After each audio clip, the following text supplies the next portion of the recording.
তাকবীর যেটা আমরা দেই, আল্লাহু আকবার লা ইলাহা ইল্লাল্লাহ ওয়াল্লাহু আকবার ওয়ালিল্লাহিল হামদ, এবং আইয়ামে তাশরিকের শেষ পর্যন্ত মানে ঈদুল আজহার 3 দিন পর্যন্ত এটা পড়তেই থাকবেন ইনশাআল্লাহ তাআলা। আর সকল নবীগণের একটা শ্রেষ্ঠ দোয়া আছে। যত নবী ছিলেন পৃথিবীতে তারা সবাই যত দোয়া করেছেন তার মধ্যে একটা দোয়াকে শ্রেষ্ঠ বলা হয়। শিখিয়ে দেব কোনটা? সেটা হলো লা ইলাহা ইল্লাল্লাহ ওয়াহদাহু লা শারীকা লাহ লাহুল মুলক ওয়া লাহুল হামদ ওয়া হুয়া আলা কুল্লি শাইইন কাদির।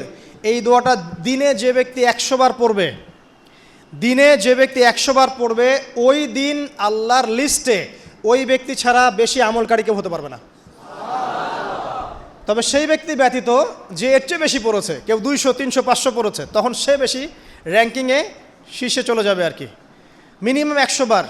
আরও ফজিলত হচ্ছে 100 বার যদি আপনি পড়েন, ওই দিন শয়তান আপনাকে স্পর্শ করতে পারবেন ইনশাআল্লাহ, এবং আপনার আমলনামা থেকে 100 গুনাহ মিটিয়ে ফেলা হবে, 100 নেকি লিখে দেওয়া হবে ইনশাআল্লাহ।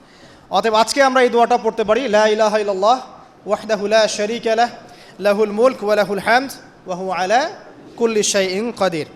এরপরে আসেন, এই দিন একটা ফজিলত হচ্ছে, আজকের দিনটা হচ্ছে হজের দিন, হজ আকবরের দিন। আমরা অনেকেই হজটাকে